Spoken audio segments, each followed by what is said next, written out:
Howdy folks, and welcome to the Hillbilly Kitchen. Today we're going to be making a really easy pizza crust.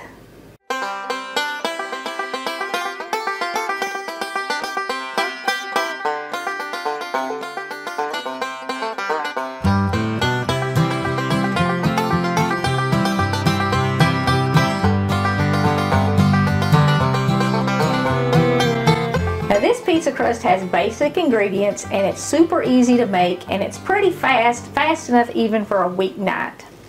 You need about 2 or 2.5 cups of all-purpose flour, or bread flour will also work. You need a teaspoon of salt, a tablespoon of sugar, a tablespoon of yeast, and a tablespoon of oil, and a cup of warm water. Now, you want your water about 100 degrees, 101 degrees if you have a thermometer in it. About 30 seconds in my microwave is perfect, and I test it with my pinky. So the first thing we're going to do is we're going to add our yeast to our water, and we're also going to put our sugar in there. And what this does is it lets our yeast proof, and our sugar will give our yeast something to eat. And just kind of give that a little bit of a stir.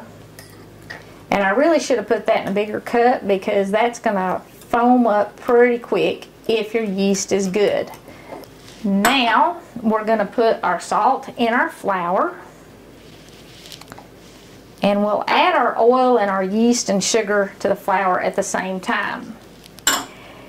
You can buy a lot of fancy things to make pizza at home, but all you really need is a fork and a Dollar Tree pizza pan. You can get dough dockers. These are about $5 on Amazon, and you roll this across the crust and it puts holes in it. You can get pizza peels, which is what I have over here. You can get pizza stones. We're going to use one of those later in this video, but you don't have to have any of that stuff. You do want to get your oven preheating to about 450 degrees if you're going to make this in the oven. Now you can see that our yeast is good. It's already starting to foam. We really don't need to let it sit any longer than that. Just kind of make sure it's dissolved, because like I said, the idea behind this crust is that it's fast. You can get pizza on the table on a weeknight. And as long as it starts foaming a little bit, you don't need to let it sit there 5 minutes. You know it's good. So dump that in your flour and go ahead and add your oil. If the folks that you're making this for like really chewy pizza crust, just add a little bit of extra oil. Because the more oil you add, the chewier your crust is. A spatula is a good option to mix this with. You can combine your flour and your water and your yeast and your oil and all that stuff fairly quick. You want to get it into a dough ball, kind of like this. And then we're going to dump it out and knead it. And I use this in my bread video, just one of these little vinyl mats that kind of keeps your dough from sticking to your countertop. Makes it easier to clean up. This is the extra half a cup of flour or so I said you're going to need. I had 2 cups in here when I started, and that's what you start with, and then you just need a little extra to knead the dough.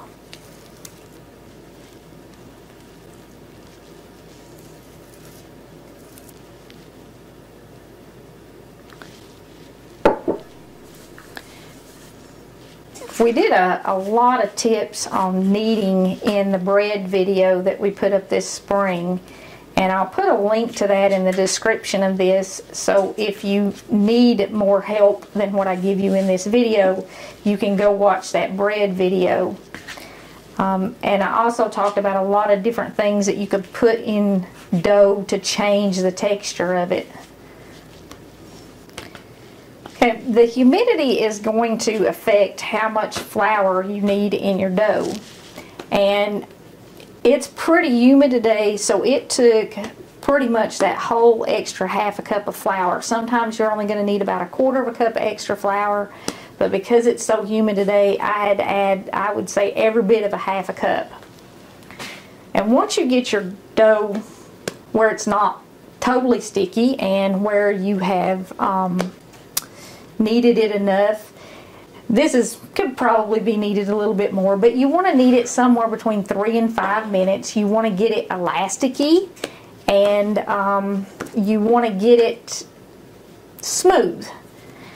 We're pretty smooth here. You can roll it out with a rolling pin if you want to, or you can just kind of toss it back and forth in your hands. And I can't spin them. I know there are people who can, but when I was very little, I was taught to just toss it in my hands like this. When I was very little, I tried to spin it. And because of that experience, I kind of stuck with tossing it in your hands. Now, if you're making this on a pizza pan or a pizza stone, it's a good idea to wipe it with a little bit of oil. Or you can put down a little cornmeal or even a little flour under it if you want to. But a little something on your pan to help keep it from sticking. I just wipe this with a little bit of oil. And any oil will work in this recipe. You don't have to have anything fancy. If you've got olive oil or something like that, it changes the flavor a little bit, but a tablespoon of oil and 2½ cups of flour is not going to change it much. You could even use melted butter if you wanted to. Okay, when you get it close, go ahead and throw it down on your pan and just kind of stretch it out to fit whatever size pan you're using.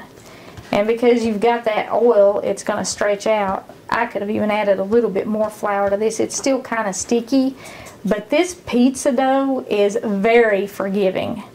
I mean, if you don't have time to knead it enough, it'll be all right. If you don't even have to let it rise. Even if the measurements are off a little bit, it'll be all right. As long as your yeast is good, you're in good shape. If you want to add one a little chewier, add a little more oil. You know, you can play with it. You can even add different spices to it. You know, you could add some Italian spices to it, or add a little cheese in the edge of the crust like some of the pizza places do. It's up to you, but this is just the basic recipe. Now at this point, you can take a fork and poke it full of holes, or you can take a dough docker. They work the same way.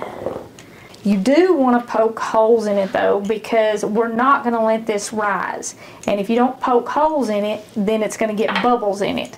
And you're going to have great big bubbles that will literally push your toppings off of your pizza. So just kind of cover it. It takes a little bit longer with a fork. And for $5, you might want to get one of these if you're going to make a lot of pizza. Now what you're going to do is you're going to put this in your preheated 450-degree oven for 5 minutes and let it start cooking. Because we're not letting it rise and it's pretty thick, if you just throw your toppings on it and put it in the oven, the center of the crust is not going to quite get done before your toppings burn. So put this in the oven for 5 minutes. Okay, in 5 minutes your crust is going to look like this. It will have risen quite a bit, but it's still barely started to cook. Now if you have any really big bubbles forming in it, you can poke them with a fork now and they'll fall back down, and that way all your toppings won't get pushed off your pizza. But we don't have any really big bubbles, so we're going to go ahead and put some toppings on this.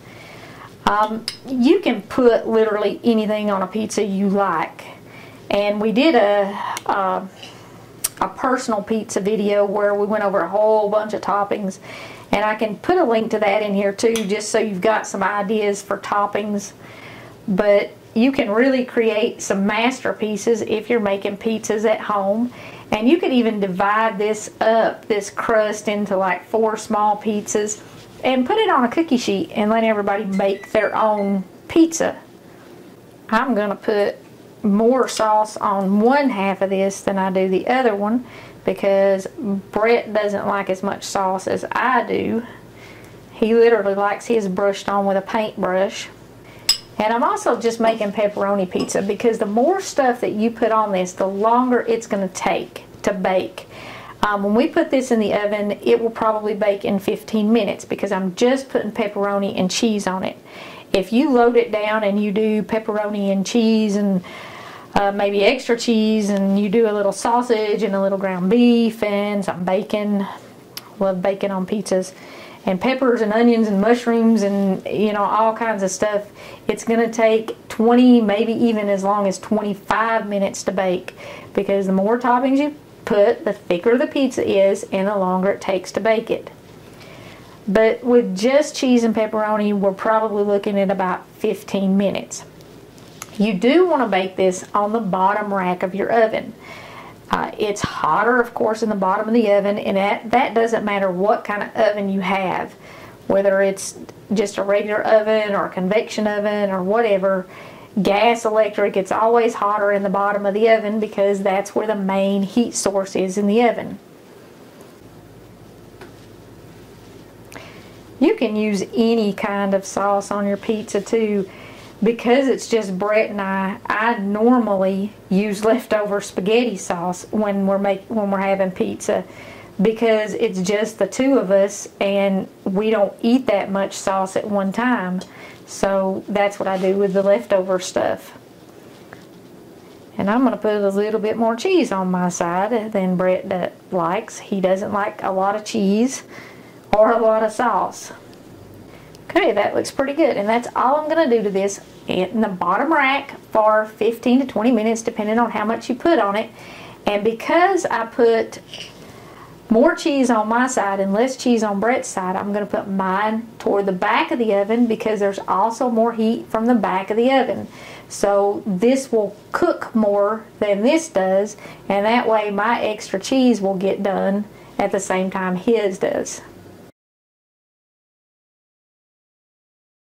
What you have after about 15 or 20 minutes in the oven, depending on how many toppings you put on it, you do want to keep an eye on it, is a hand-tossed homemade pizza that is fresh and hot, and you didn't have to pay $2.99 for extra toppings. It has everything on it you want. If you want extra cheese, you can extra cheese it exactly the way you like it. Thank y'all so much for joining us in the Hillbilly Kitchen. If you have not already, please don't forget to click like and subscribe before you leave.